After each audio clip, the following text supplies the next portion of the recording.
The busy spring real estate market that was promised by a lot of real estate agents has just not arrived. A lot of hype was given that the Bank of Canada is going to be dropping the rates and you got to get in quick, blah, blah, blah. That has simply not happened. And in this video, I'm going to be focusing just on Hamilton, but it's pretty much same across the board. And we're going to look at 6 reasons why a lot of Hamilton home sellers are worried right now. So the first 2 reasons are going to be pretty much obvious.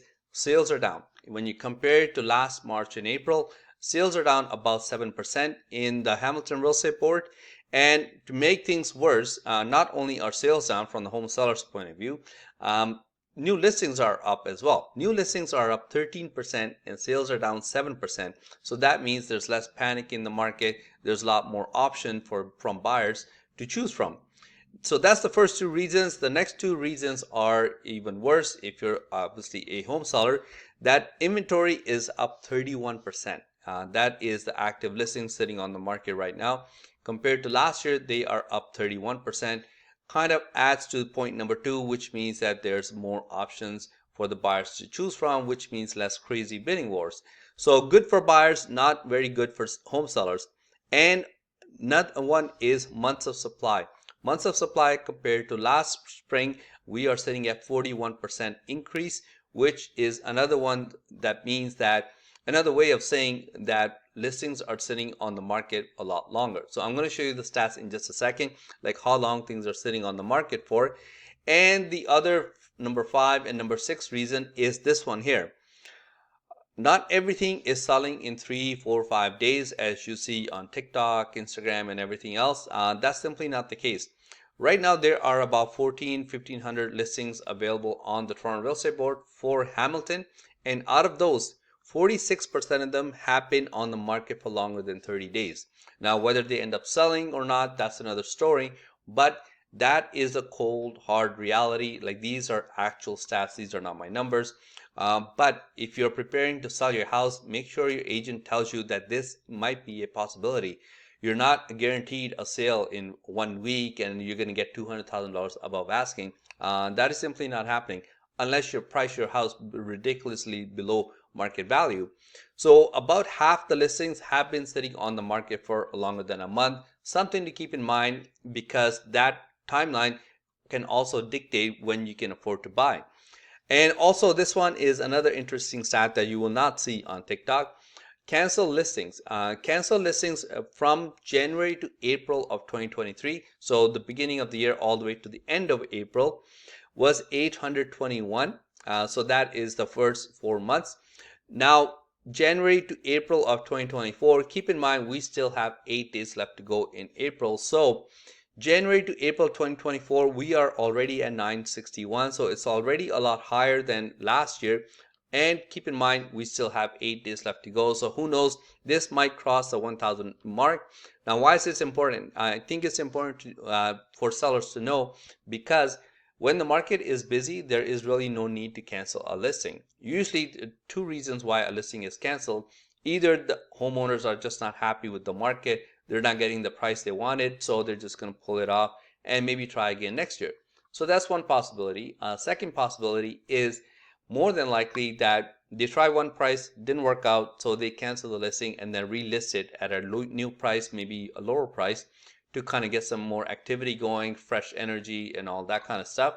So like I said before, if the market is busy, there's no need to do that. Everything just sells. So 821 in the last in 2023, the first 4 months, and right now 961, and we are still not finished in April as well, like I mentioned before. Now, it's not all doom and gloom, but it is starting to turn in favor of the buyers. The market is starting to change in favor of the buyers. And unless Bank of Canada does something crazy, something drastic, which they're unlikely to do, they might drop the rate by 0.25 in June, but we'll see. A lot of economists have been predicting this for like 5-6 months. It has not happened yet. But if you want to look at what is selling, Waterdown is not doing too well because I know a lot of people have been wanting to move to Waterdown because of a bit more affordable option. That's not happening. Only 32 homes sold in March in all of Waterdown, and the busiest market was Hamilton Mountain at 137 sales. and then next to that was Stony Creek at 84 sales. But even those ones, you want to keep in mind in the gap between this and this right here, the red and the blue bar, is quite substantial. Like this is the gap right here.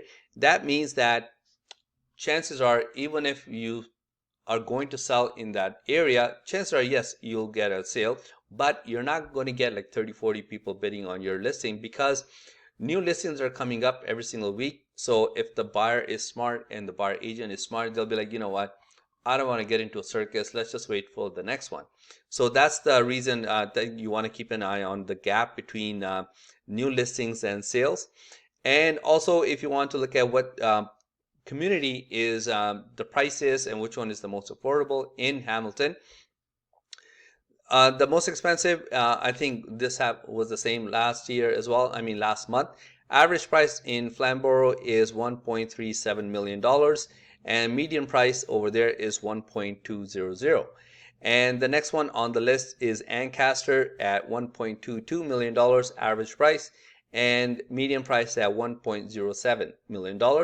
And the next one would be, I would guess, like Glenbrook at $914,000 average price. And keep in mind, this is everything added together.